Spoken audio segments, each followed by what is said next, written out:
이스라엘이라는 나라 잘 아시죠? 우리가 너무나 잘 아는 나라죠. 그죠? 이스라엘의 심장이요, 상징인 사람은 뭐니 뭐니 해도 다윗입니다. 그 다윗의 핏줄에서 예수 그리스도가 나셨지요. 다윗의 이야기를 묵상해 보시면 아시게 되는데요. 그의 이야기는 다윗 왕 한 사람의 이야기로 끝나지 않습니다. 그 다윗의 일생 속에 예수 그리스도를 예표하는 요소들이 많이 들어있음을 발견하게 됩니다. 다윗의 일생 중에 중요한 포인트가 몇 가지가 있는데요. 그 중에 다윗 언약이라는 것이 있습니다. 예수 그리스도가 담겨 있는 이야기이지요. 그 언약의 내용을 간략히 말씀드리자면 이스라엘의 왕위를 영원히 지켜주겠다는 약속입니다.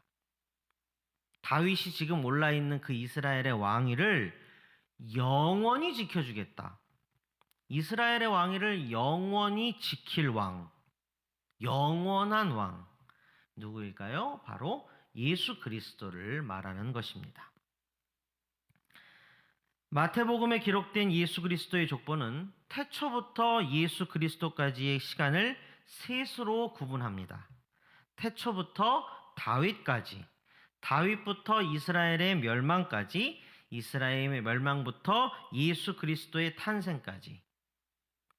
그리고 다윗 언약에서 우리는 예수 그리스도가 주인공이신 His story, 그의 이야기, 하나님이 인류를 구원하시는 역사, 곧 구속사의 축이 되는 것이 바로 예수 그리스도의 은혜임을 발견할 수 있습니다.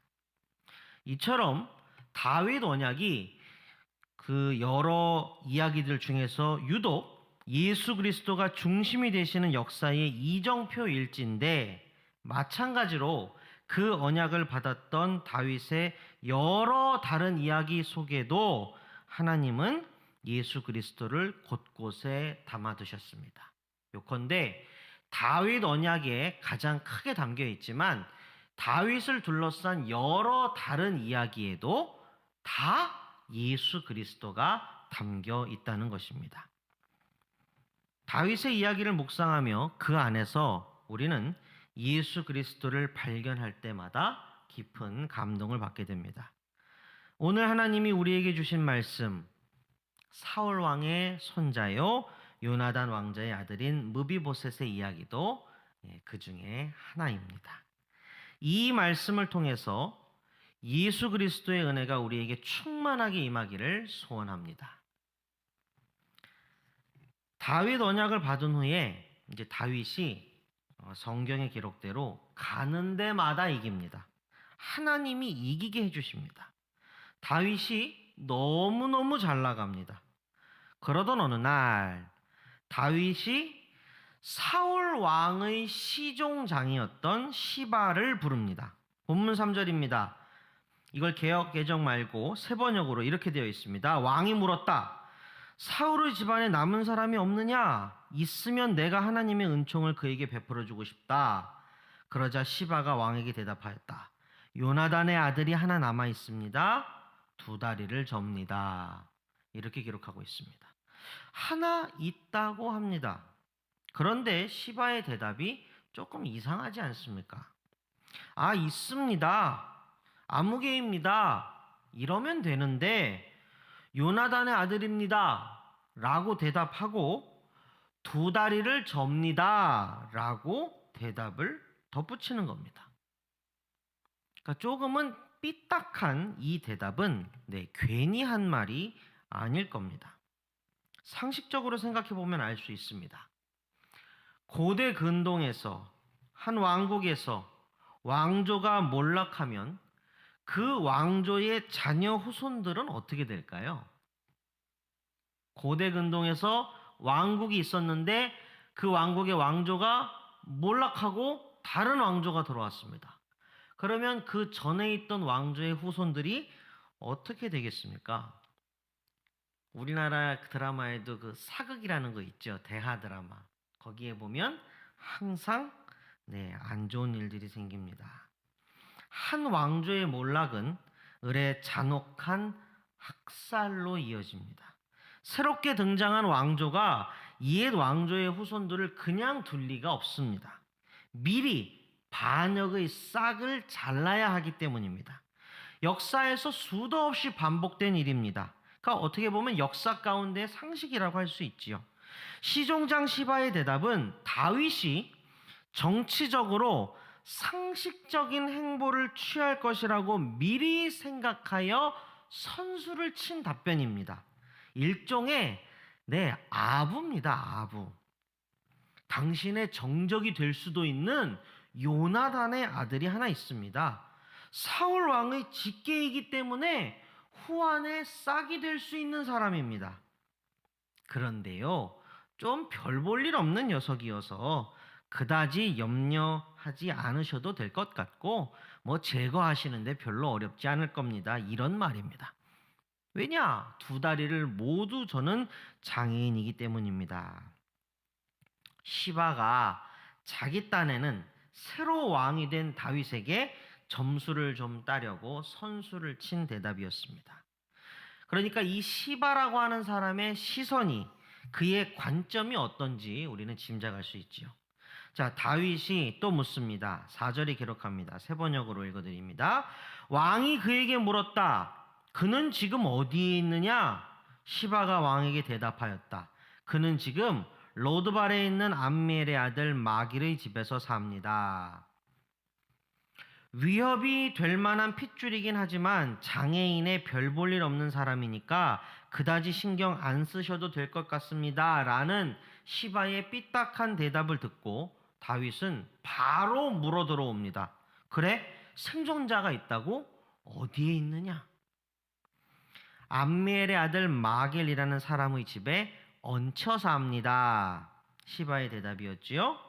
자, 아기일 때는 왕위 계승의 적자로서 왕궁의 보위를 받았을 터인데 사울 왕과 요나단의 전사 소식을 들은 유모가 놀라서 이 안고 있던 아기 무비보셋을 떨어뜨려 버렸어요.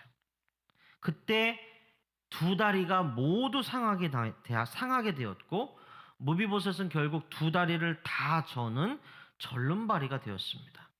게다가 몰락한 왕가의 하나 남은 핏줄로서 언제 암살을 당해도 이상할 것이 없는 위험천만하고 비참한 신세가 되어 자기 집도 아닌 남의 집에서 나그네 마냥 얹혀 살아가고 있었습니다. 요즘에는 나그네라는 말이 참 이쁜 말이죠, 그죠? 뭔가 이렇게 좀 도시를 벗어나 이렇게 시골의 목가적인 그런 이미지를 풍기지만 성경에 기록되어 있는 나그네는 가장 비참한 존재 중 하나였습니다. 그 나그네 신세를 면치 못하고 있었죠.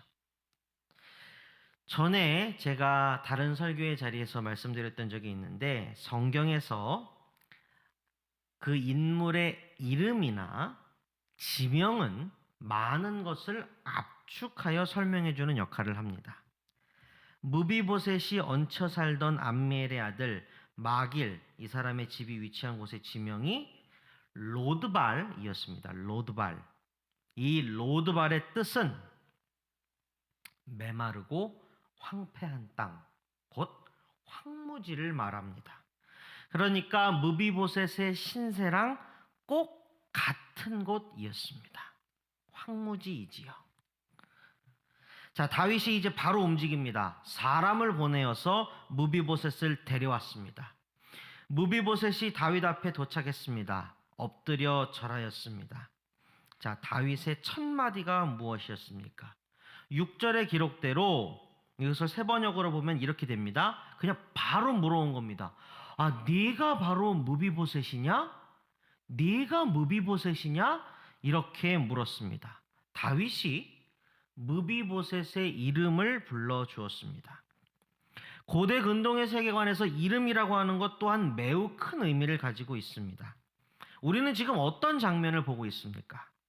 한 왕국의 정점에 있는 왕이 황무지 남의 집에서 숨죽여 얹혀 살고 있던 몰락한 왕조의 후손이요, 장애를 가지고 있으면 저주를 받았음을 뜻하는 고대 근동에서 두 다리를 다 저는 장애인인 그를 이름으로 부르고 있습니다.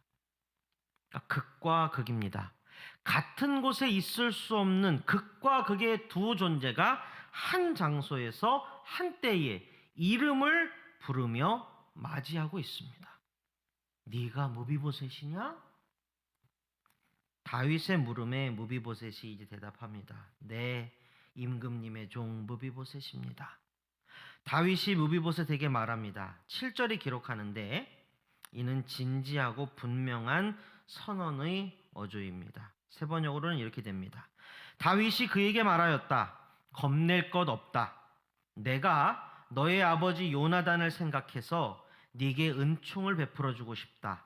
너의 할아버지 사울 임금께서 가지고 계시던 토지를 너에게 모두 돌려주겠다.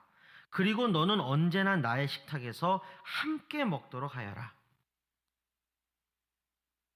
할렐루야.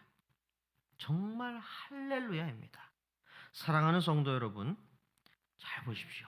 어제까지는 바싹 마른 절망의 땅 황무지에서 남의 집에서 눈치 보며 숨죽이며 한 끼 한 끼 얻어먹었겠지요. 하지만 이제는 왕궁에서, 그것도 왕의 식탁에서 먹게 되었습니다. 어제까지는 누가 자기의 이름을 부를까봐 무서웠을 겁니다. 잘 생각해 보세요. 뭐? 저 사람 이름이 무비보셋이라고? 사울 왕 손자잖아. 다윗의 정적이네. 잡아다가 포박해서 다윗 왕 앞에 끌고 가자. 상을 주실 거다. 그랬지 않겠습니까? 하지만 이제는 이스라엘의 다윗 왕이 자신의 이름 무비보셋을 또렷하게 불러주게 되었습니다. 그러니까 이처럼 극적인 변화가 또 있겠습니까? 이처럼 놀라운 일이 또 있겠습니까? 자, 이제 무비보셋이 엎드린 채 아뢰었습니다. 본문 8절이 쓰고 있습니다. 세 번역으로 이렇게 됩니다. 무비보셋이 엎드려 아뢰었다. 이 종이 무엇이기에 죽은 개나 다름없는 저를 임금님께서 이렇게까지 돌보아 주십니까?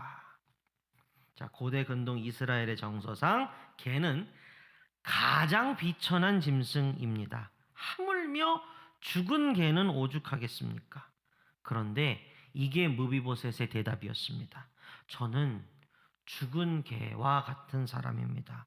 그런데 어찌하여 저에게 이렇게까지 선대해 주시는 겁니까? 그러니까 시편 8편의 노랫말이 생각나지요. 내가 누구이기에 사람이 무엇이관데. 하나님의 말씀을 읽어드리겠습니다. 저같이 모자란 사람이 수백 마디 하는 것보다 하나님의 말씀을 가만히 들어보시면 다윗의 언행심사가 헤아려지리라 생각합니다. 사무엘하 1장 26절입니다. 내 형 요나단이여, 내가 그대를 애통함은 그대는 내게 심히 아름다움이라. 그대가 나를 사랑함이 기이하여 여인의 사랑보다 더하였도다. 사무엘상 18장 3절입니다. 요나단은 다윗을 자기 생명같이 사랑하여 더불어 언약을 맺으며. 사무엘상 20장 14절부터 17절입니다. 너는 내가 사는 날 동안에 여호와의 인자하심을 내게 베풀어서 나를 죽지 않게 할 뿐 아니라 여호와께서 너 다윗의 대적들을 지면에서 다 끊어버리신 때에도 너는 네 인자함을 내 집에서 영원히 끊어버리지 말라 하고, 이에 요나단이 다윗의 집과 언약하기를 여호와께서는 다윗의 대적들을 치실지어다 하니라. 다윗에 대한 요나단의 사랑이 그를 다시 맹세하게 하였으니 이는 자기 생명을 사랑함 같이 그를 사랑함이었더라. 이 종이 무엇이기에 죽은 개와 같은 저를 이렇게까지 돌봐주십니까? 제가 누구기에 저런 사람이 무엇이관데. 다윗이 무비보셋에게 왜 그렇게 하였습니까? 요나단의 자손을 돌보겠다고 약속했기 때문입니다. 왜 약속했습니까? 다윗이 요나단을 사랑했기 때문입니다. 나의 형 요나단이여, 나의 형 요나단이여. 비록 인간사의 굴레가 우리를 올가매었을지라도 그대는 내게 심히 아름다움이라. 형이 나를 사랑함이 기묘하여 여인의 사랑보다도 더하였도다. 다윗은 요나단이 그를 사랑했던 것처럼 진실로 요나단을 사랑했습니다. 그리고 그 사랑은 열매를 맺었으니 그 열매의 이름이 은혜입니다. 다윗의 사랑의 열매인 은혜가 무비보셋에게 주어진 겁니다. 사랑하는 성도 여러분, 제가 말씀 묵상의 서두에 다윗의 이야기에서 우리는 예수 그리스도를 발견하게 된다고 말씀드렸었지요. 다윗의 이야기가 이렇게 성경에 많은데 그 이야기 하나하나마다 예수 그리스도가 다 들어있고, 오늘 이 다윗과 무비보셋의 이야기에서도 우리는 예수 그리스도를 발견할 수 있다, 이렇게 말씀드렸지요. 자, 어떠십니까? 우리 성도님들, 이 다윗과 무비보셋의 이야기에서 지금 예수 그리스도가 좀 느껴지십니까? 어떻습니까? 자, 보십시오. 무비보셋이 황무지에서 왕궁으로 옮겼습니다. 자, 질문입니다. 무비보셋의 공로가 하나라도 있었습니까? 본문 7절 말미의 기록입니다. 그리고 너는 언제나 나의 식탁에서 함께 먹도록 하여라. 자, 왕의 식탁에서 왕과 함께 먹는다는 것의 의미가 무엇일까요? 이는 정확히 고대 근동의 정서상 왕의 가족이 된다는 것을 뜻합니다. 식탁에서 함께 먹는다, 왕의 가족이 된다. 혹시 여러분 떠오르는 말씀 없으신지요? 요한계시록 3장 20절이 기록합니다. 볼지어다 내가 문 밖에 서서 두드리노니 누구든지 내 음성을 듣고 문을 열면 내가 그에게로 들어가 그로 더불어 먹고 그는 나로 더불어 먹으리라. 성경의 저자는 성령이십니다. 반복하여 강조하여 말씀드립니다. 꼭 기억해 주시기 바랍니다. 하나님의 말씀 중에 허투루 기록된 것은 단 하나도 없습니다. 모든 단어, 모든 구절이 다 목적과 의미를 가지고 기록되었습니다. 성령이 분명히 말씀하십니다. 문을 열라. 나와 함께 식탁에 앉자. 너는 내 딸이요, 너는 내 아들이라. 다윗이 지금 무비보셋을 아들로 삼고 있는 것입니다. 이 일에 무비보셋의 공로가 하나라도 있었습니까? 오늘 본문에서 우리가 지명을 또 하나 보았지요. 그죠? 로드발, 황무지. 먹을 것도 없고 물도 없고 무비보셋은 거기 살았습니다. 거기다가 무비보셋이 어떤 사람이었습니까? 두 다리를 모두 저는 사람이었습니다. 황무지에서 두 다리를 모두 저는 장애인이 살아남을 수 있을까요? 로드발에 사는 두 다리를 모두 저는 사람 무비보셋, 우리는 알 수 있습니다. 무비보셋은 혼자서는 살아갈 수 없는 사람, 다른 이가 긍휼을 베풀어 주지 않으면, 도와주지 않으면 살아갈 수 없는 사람, 하나님이 주목하시고 불쌍히 여기시는 작은 자였음을 우리가 깨닫게 됩니다. 그래서 다윗이 무비보셋의 존재를 알고 사람을 보내어 그를 데려오게 하여 그렇게 은혜를 베풀어서 무비보셋을 구해주지 않았다면 아마도 무비보셋은 생명을 보존하기 힘들었을 겁니다. 혼자서는 아무것도 할 수 없는 인생, 희망 없고 기약 없는 인생이었던 무비보셋. 하나님의 은혜와 사랑이 없이는 마르고 메말라 가다가 바스라져 버릴 수밖에 없는 우리의 고단한 인생.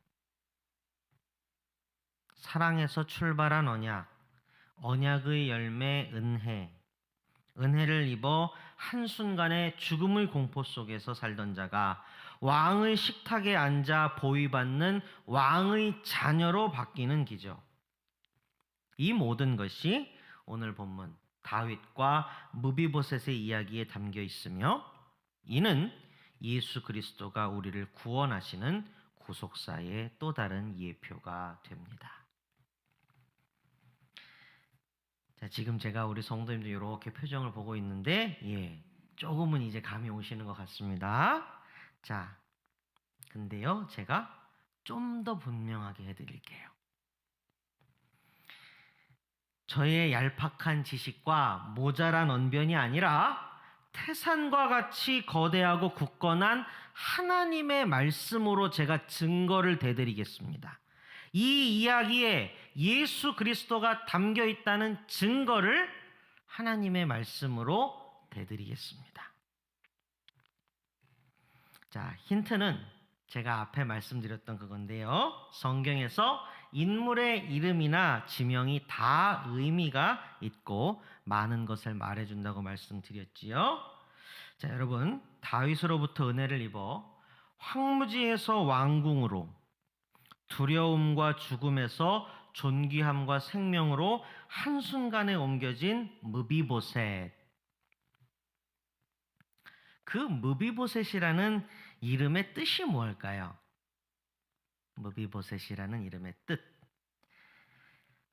그 뜻은 부끄러움을 면하는 자라는 뜻입니다.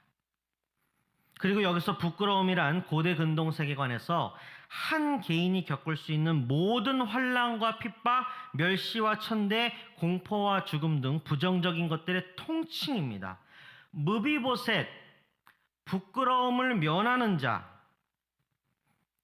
모자라고 연약한 제가 여러 마디 말하는 것보다 하나님의 말씀이 뭐라고 외치는지를 들려드리겠습니다.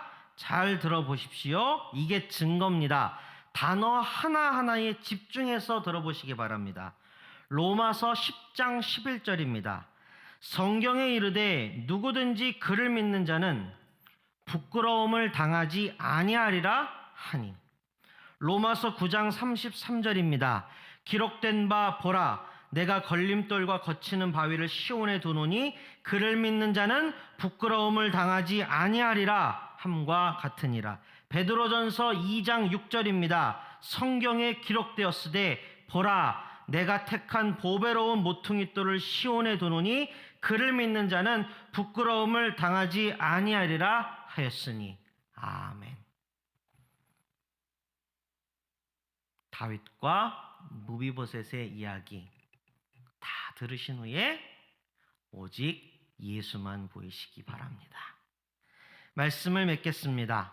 성경은 성부 하나님께서 성령 하나님을 통하여 성자 하나님 곧 예수 그리스도에 대하여 계시하신 책입니다.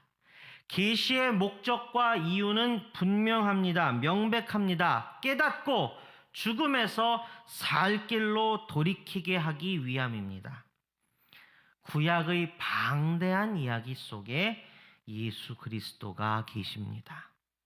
다윗과 무비보셋의 이야기에도 다윗의 자손인 예수 그리스도와 무비보셋으로 표상되는 우리가 들어 있습니다.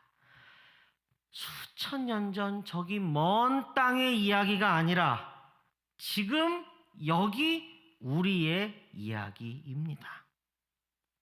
네가 무비보셋이냐? 네가 무비보셋이냐? 하나님께서 우리에게 사랑 부어주기를 원하고 계십니다. 은혜의 날이 오기를 바라고 계십니다. 그런 간절하고 진실한 심정으로 주님은 오늘도 우리에게 묻고 계십니다. 네가 무비보셋이냐? 그리고 우리뿐만이 아니라 천하 만민에게 계속 묻고 계십니다. 네가 무비보셋이냐?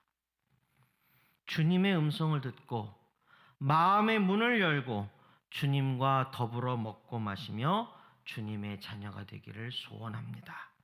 그리고 천하 만민으로 하여금 그들도 주님의 음성을 듣고 황무지가 아니라 은혜의 세계에서 살아가도록 초청하는 것이 먼저 은혜 입은 우리들이 마땅히 해야 될 일이 아니겠습니까? 그러한 주님의 은혜가 물이 바다를 덮은 같이 온 세상 가운데 충만하기를 소원합니다. 네가 무비보셋이냐? 네가 무비보셋이냐? 주님의 그 음성 천하 만민에게 부디 여러분께서도 들려주시기를 주님의 이름으로 권면드립니다. 다 함께 기도하겠습니다.